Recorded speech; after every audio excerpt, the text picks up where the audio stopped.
जय जिनेन्द्र। स्वागत है आप सभी का हमारे विशेष कार्यक्रम समस्या एक समाधान अनेक। मैं हूं डॉक्टर प्रिया जैन। मैं doctor Pradeep Jain, vastu expert, astrologer and मंत्र थेरेपिस्ट। अनंत वर्ड परिवार की तरफ से आपका हार्दिक स्वागत करते हैं। अनंत वर्ड विश्व का प्रथम भक्तामर क्लिनिक जो अभी रोहिणी दिल्ली में स्थित है। हम चाहते हैं दुनिया भर में ऐसे क्लिनिक, ऐसे सेंटर स्थापित किए जाएं जिनके माध्यम से हम आने वाली पीढ़ी को कुछ संस्कार, कुछ ज्ञान और मंत्र थेरेपी से जुड़ी हुई बहुत सारी विधियां सिखा सकें, बता सकें और उनको कल्याण का मार्ग प्रशस्त कर सकें। बंधुवर, जब कोई व्यक्ति अस्वस्थ हो जाता है, रोग और पीड़ा से घिर जाता है, तो उस घर की दशा भी बड़ी शोचनीय हो जाती है। कैंसर जैसी महामारियां जब किसी व्यक्ति को अपने आगोश में ले लेती हैं तो उपचार कराना बहुत मुश्किल लगता है। आज विज्ञान कितनी भी तरक्की कर गया, लेकिन फिर भी ऐसी बहुत सी बीमारियां हैं जिनका परफेक्ट उपचार अभी तक भी संभव नहीं हो पाया है। भक्तामर सूत्र में ये 45वां काव्य सभी प्रकार की व्याधियों का नाश करने वाला है। कुछ भाई बहन पूछते हैं कि किताब में लिखा हुआ है, पुस्तक में लिखा हुआ है, जिनवानी में लिखा हुआ है, ये असाध्य रोगों को दूर करता है। तो बंधुवर, जिस काव्य के उच्चारण मात्र से, स्मरण मात्र से असाध्य रोग दूर हो जाते हैं, क्या छोटी मोटी व्याधियां उससे ठीक नहीं हो सकती?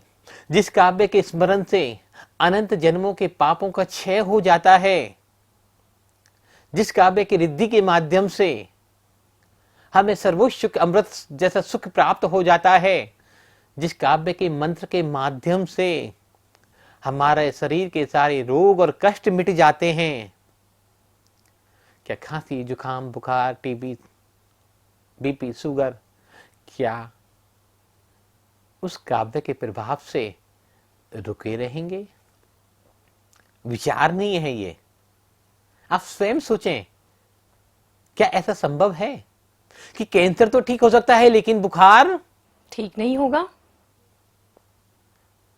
किडनी तो ठीक हो सकती है लेकिन खांसी जुकाम ठीक नहीं होगा?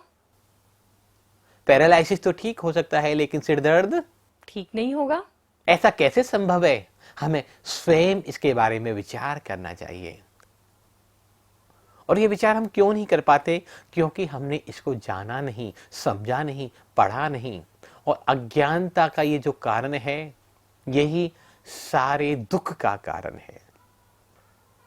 भक्तामर सूत्र के काव्य में आया भी था कि संसार में सबसे बड़ा पाप क्या है, सबसे बड़ी भूल क्या है? तो आचार्य मानतुंग स्वामी कहते हैं संसार में सबसे बड़ी भूल है और सबसे बड़ा जो पाप है वो है अज्ञानता। मैं ये साबित नहीं करना चाहता कि मैं बहुत ज्ञानी हूं, विद्वान हूं, लेकिन मैं ये बताना चाहता हूं कि जैन दर्शन सिर्फ और सिर्फ भावों पर टिका पड़ा है। जैन दर्शन क्रिया प्रधान दर्शन नहीं है। क्रियाएं तो हमारे मन को बांधने का सिर्फ एक साधन मात्र है, हमारे शरीर को आपसे जोड़े रखने का, परमात्मा से जोड़े रखने का एक साधन मात्र है। वो हमारी मंजिल नहीं हो सकती। अगर मंजिल पानी है तो हमें रास्ते पे चलना होगा, अपने आप भी रास्ता बनाना होगा, अपने अंदर भी उस पथ का निर्माण करना होगा जिस पथ का निर्माण कर हम सर्वोच्च सुख संसार का है उसको प्राप्त कर सकते हैं। पिछले 3 दिनों से लगातार इस काव्य के बारे में हम चर्चा कर रहे हैं। आज जानते हैं भक्तामर के 45वें काव्य की रिद्धि, इसका उच्चारण और क्या कहना चाहते हैं इस रिद्धि के माध्यम से। तो एक बार सभी मिलकर उच्चारण करेंगे। ओम ह्रीं अरं नमो अखीन महासानम ज्रोम ज्रोम नमः स्वाहा। ओम ब्रीम अरहम नमो अखीन महासानम ज्रोम ज्रोम नमः स्वाहा। ओम ह्रीं अरं नमो अखिन्मांसाणं ज्रोम ज्रोम नमः स्वाहा। रिद्धियां भक्तामर के 48 काव्यों में जैन दर्शन में बताई हुई, हमारे आचार्य भगवंतों ने बताई हुई, तीर्थंकर भगवंतों को प्राप्त उन 64 रिद्धियों का समावेश किया गया है। रिद्धियां तो 64 ही होती हैं, काव्य 48 हैं, तो कुछ काव्यों के साथ दो दो रिद्धियां भी ऐड कर दी हैं, उपयोग में लाई गई हैं। श्लोक मूल रूप से उस बंदी गृह में लिखे गए थे, संसार की कल्याण की भावना के लिए, संसार को श्रेष्ठ मार्गदर्शन देने के लिए। रिद्धि और मंत्र उनके बाद के आचार्यों ने संसार को और अधिक सुख देने के लिए ऐड की गए, जोड़े गए। तो रिद्धियां आत्मा का सर्वोच्च गुण, श्रेष्ठ गुण, जो तपश्चर्या के माध्यम से, ज्ञान के माध्यम से तीर्थंकर भगवान और मुनि महाराजों को अपने आप प्रकट हो जाती हैं। और जब रिद्धियां प्रकट हो जाती हैं तो उस व्यक्ति को पता भी नहीं चलता कि मेरे पास कौन सी रिद्धि आ गई है। उन तीर्थंकर भगवंतों को पता भी चलता, उन मुनि महाराजों को पता भी नहीं चलता, उन आचार्य भगवंतों को पता भी नहीं चलता कि उनके अंदर कौन सी रिद्धि प्रकट हो गई है, क्योंकि रिद्धियां पाई नहीं जा सकती, रिद्धियां प्रकट होती हैं। बहुत सुंदर। तो जो चीज स्वयं प्रकट होगी उसके लिए क्या श्रम करना पड़ेगा? क्या सूर्य को उदय किया जा सकता है? वो प्रकट होगा अपने आप। सूर्य उदय में स्वयं में भी आता है। क्या चंद्रमा को समय से पहले उदय में लाया जा सकता है? वो वेंतरवासी देव हो, वो सौधर्म इंद्र हो, वो भरवनवासी देव हो, वो ज्योतिषी देव हो, उन रिद्धियों को पाने के लिए तो वो भी हर समय बेचैन रहते हैं। तो जिनको रिद्धियां प्राप्त हो जाती हैं उनके जीवन में मोक्ष मार्ग प्रशस्त हो जाता है और वो एक नए पथ पर आसीन हो जाते हैं, एक नए पथ पर शोभायमान होने लग जाते हैं। जैन दर्शन में अलग अलग तरह की 64 रिद्धियां की बातें की गई। कभी विस्तार से इन 64 रिद्धियों पर बातें करेंगे, समझेंगे, लेकिन आज की जो महत्वपूर्ण रिद्धि है, ओम ह्रीं अरं नमो अखिन्मांसाणं ज्रोम ज्रोम नमः स्वाहा। अखिन्मांसाण, ये वो रिद्धि है कि जिसको प्रकट हो जाए, जिसके उदय में आ जाए। अब वो मुनि महाराज, आम व्यक्ति को रिद्धियां हो ही नहीं सकती। तो पहला सवाल तो यहां खड़ा होता है कि जब रिद्धियां प्रकट ही नहीं हो सकती तो हम इनका जाप क्यों करें? जब मैं रिद्धियों को पा ही नहीं सकता तो मैं इनका जाप क्यों करूं? और रिद्धियां पाने का कोई साधन है ही नहीं, वो तो सिर्फ आत्म संयम और साधना है। लेकिन जब हम किसी रिद्धिधारी मुनिराज की चरण वंदना करते हैं, रिद्धिधारी तीर्थंकर भगवंतों के चरणों में सर झुकाते हैं, तो जैसे पूर्ववर्ती काव्यों में हमने एपिसोड्स में बताया कि वो गुण हमारे अंदर भी कुछ प्रकट होने लग जाते हैं, कुछ ऊर्जाएं उनकी हमारे पास भी आने लग जाती हैं। तो इस रिद्धि में आचार्य भगवंतों ने बताया कि ऐसी रिद्धि है ये कि कोई मुनि महाराज, कोई साधु भगवंत अगर किसी के घर आहार चर्या के लिए जाते हैं और उस व्यक्ति के घर, उस चौके में, उस आहारशाला में या जिस गोत्री की जहां व्यवस्था नहीं हो, जहां आहार की व्यवस्था भी नहीं हो, और वहां मुनि महाराज आहार चर्या के लिए चले जाते हैं, तो वहां भी सर्व प्रकार के भोजन उपलब्ध हो जाते हैं।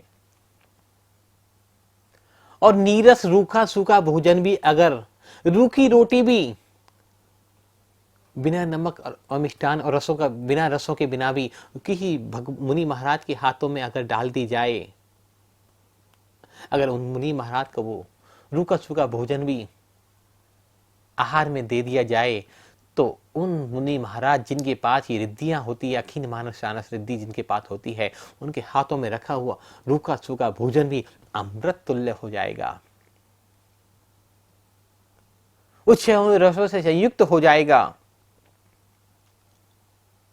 और जिस चौके में मुनि महाराज, जिस आहारशाला में वो मुनि महाराज आहार करके जाएंगे, उस चौके का भोजन कभी भी समाप्त नहीं होगा। ये वही चौका है जिसमें मुनि महाराज को देने के लिए आहार भी नहीं है, इसलिए रूखा सूखा भोजन उनके हाथ में रख दिया गया। और उस रिद्धिधारी मुनिराज के आहार कराने का फल, उस रिद्धिधारी मुनिराज को आहार देने का फल इतना पुण्य प्रबल हो जाता है। कहते हैं कि चक्रवर्ती की सेना भी, पूरे भारत देश की सेना भी अगर आहारशाला में चौके में भोजन कर जाए तो उस आहारशाला का, उस भोजन गृह का, उस भोजनशाला का कभी भी आहार, कभी भोजन समाप्त होने वाला नहीं है। तो ये होता है रिद्धिधारी मुनिराज को आहार देने का परिणाम, यह होता है रिद्धियों का परिणाम। और व्यवहारिक रूप में जब हम रिद्धि का जाप करते हैं, स्मरण करते हैं, चिंतन करते हैं, ओम ब्रियरम नमो अखिन मांथणम ध्रुवम ध्रुवम नमः स्वाहा, ओम ब्रियरम नमो अखिन मांथणम ध्रुवम ध्रुवम नमः स्वाहा, ओम ब्रीम अरम नमो अखिन मांथणम ध्रुवम ध्रुवम नमः स्वाहा। तो मेरे शरीर के अंदर, आपके शरीर के अंदर, इस पूरे एनवायरनमेंट के अंदर जो 70% पानी की मात्रा है, जो 70% वाटर है, वाटर के मॉड्यूल सिस्टम मेरे अंदर है, तो क्या उनमें परिणमन नहीं हो रहा होगा? क्या वो मेरे मॉड्यूल सिस्टम अमृत नहीं बन रहे होंगे? क्या मेरे शरीर का 70% पानी पवित्र नहीं हो रहा होगा? क्या मेरे आसपास की ऊर्जाएं शुद्ध नहीं हो रही होंगी? और रिद्धि का जाप करते हुए मैं भोजन करूं, पानी पीऊं, औषधि आदि लूं, तो क्या वो भोजन पानी अमृत नहीं बन जाएगा? जब हम उस अमृत का पान बार बार करेंगे, उसका स्वाद चखेंगे, उसको जानेंगे, उसको पिएंगे, उसका स्मरण करेंगे, उसका चिंतन करेंगे और उन रिद्धिधारी मुनि महाराज के चरणों में बारंबार नमोस्तु नमोस्तु नमोस्तु ऐसा प्रणाम कहेंगे, तो क्या ये हाड़ मांस से बना हुआ शरीर कंचन नहीं हो पाएगा? मैं अपनी तरफ से कोई विचार नहीं थोप रहा, मैं तो सिर्फ आपसे पूछना चाह रहा हूं। पहले आप अनुभव में लाएं, आप जानें, समझें कि कैसे कैसे अनंत उपकार हमारे तीर्थंकर भगवंतों ने, हमारे मुनि महाराजों ने हमारे ऊपर कर रखे हैं। सब जरूरत है तो बस उन पुस्तकों को, उन रहस्यों को खोल कर जानने की, समझने की, और पुस्तकों से ज्यादा अपने आप को जानने समझने की, और अपने आप से भी ज्यादा अपनी आत्मा को उनके चरणों में रमाने की। एक बार मेरी आत्मा, एक बार हम सबकी आत्मा उस परमात्मा के चरणों में नमन कर दे, मैं और तू का भेद मिटा दे कि सिर्फ परमात्मा तू ही तू है, मैं तो हूं ही नहीं। जिस पल ये भाव प्रकट हो जाएगा, जिस पल ये आनंद का भाव मेरे अंदर आ जाएगा, संसार का कोई भी रोग, संसार की कोई पीड़ा, कर्मों का कोई भी बंधन फिर इस तन को कभी छू भी नहीं पाएगा, इस आत्मा को कभी दूषित भी नहीं कर पाएगा, इस आत्मा को कभी कष्ट भी नहीं दे पाएगा। हम विकल्पों से मुक्त होकर इन रिद्धि मंत्रों की साधना करें, इनका उच्चारण करें, इनके भाव को समझें, इनके अर्थ को समझें, तीर्थंकरों के गुणों को समझें, उन रिद्धिधारी मुनियों की चर्या को समझें, उनकी शपथ से, उनकी तपस्या, उनकी साधना को प्रणाम करें, भावना भाएं कि जैसी साधना और तप तुमने किया मोक्ष मार्ग पे आगे बढ़ने का, क्या ऐसा तप मैं नहीं कर सकता?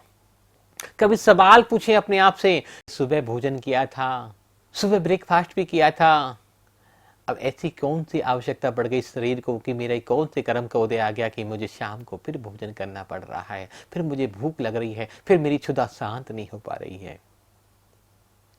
वो तीर्थंकर भगवान, वो मुनि महाराज महीनों महीनों निराहार रहते थे, निर्जल उपवास करते थे।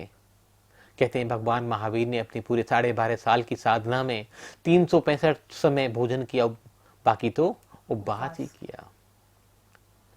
कि 12 दिन में लगभग एक बार आहार। ऐसा नहीं कि वो 12 दिन में आहार लेते थे, कभी 10 दिन नहीं खाया, कभी 20 दिन नहीं खाया, कभी 1 महीने तक उपवास किया। ऐसी साधना महावीर ने करी। तो जाने उस ऋषभदेव को, जाने उनके बाद के उन तीर्थंकरों को। वो अजित नाथ हो, संभव नाथ हो, अभिनंदन स्वामी हो, वो वासुदेव स्वामी हो, वो अनंत नाथ हो, वो शांतिनाथ हो, वो कुंतुनाथ हो, मुनिषवत पारसनाथ, नेमिनाथ और महावीर। जाने, पढ़े उनके चरित्र को कि कैसे उन्होंने अपने तप के माध्यम से अपने कर्मों का क्षय किया और संसार के शाश्वत सुख, संसार के शाश्वत पद को प्राप्त किया। जब हम ये जानने लग जाएंगे, समझ में लग जाएंगे, जब ये विचार मेरे अंदर उत्पन्न हो जाएगा, तो हम सहज समाधि की तरफ आगे बढ़ते चले जाएंगे। इन सभी सूत्रों को, इन सभी एक्टिविटी को, इन सभी चीजों को जानने के लिए, समझने के लिए हमने आपकी सुविधा के लिए, क्योंकि यहाँ तो एक समय की मर्यादा है, हमने 6 दिन का एक विशेष कोर्स डिजाइन किया है। इससे आगे भी ट्रेनिंग हम देते हैं मास्टर लेवल और बड़े लेवल पर। तो लगातार ये ट्रेनिंग हमारे यहाँ से चलती रहती है। लेकिन आम जन के लिए कि कोई भी 10 साल से ऊपर का बच्चा और 90 साल तक कोई भी व्यक्ति इस कोर्स को आसानी से सरल भाषा में समझ ले, कम से कम अपने लिए, अपने कल्याण के लिए तो आगे बढ़ जाए। जिसमें भक्तामर, अब भक्तामर को कैसे उपयोग में लाना है, ईश्वरीय ऊर्जा को कैसे उपयोग में लाना है, रेकी शक्ति को कैसे उपयोग में लाना है, और परमात्मा ने जो 1 से 9 तक जो नंबर दिए, उन नंबरों को कैसे यूज करना है और अपने जीवन को सुख में, शांति में, आनंद में कैसे बनाना है, ये सब कुछ विस्तार से, आपकी सुविधा से घर बैठे ऑनलाइन जूम के माध्यम से आपको सिखाया जा रहा है। अगर आप ये कोर्स ज्वाइन करना चाहते हैं तो आपका स्वागत है। आप अपने जीवन के मास्टर बनना चाहते हैं, आप अपने जीवन को संवारना चाहते हैं, आप जागना चाहते हैं और अपनी अनंत ऊर्जाओं को उपयोग करना चाहते हैं, तो आज ही हमारे इस कोर्स से जुड़िए। आप सभी का बहुत बहुत स्वागत है, हृदय से वंदन है, अभिनंदन है। आपने बहुत प्रेम और शांति से सुना, आपका बहुत बहुत धन्यवाद। कल मिलते हैं इसी समय, तब तक के लिए आप सभी को सादर जय जिनेंद्र, जय जिनेंद्र।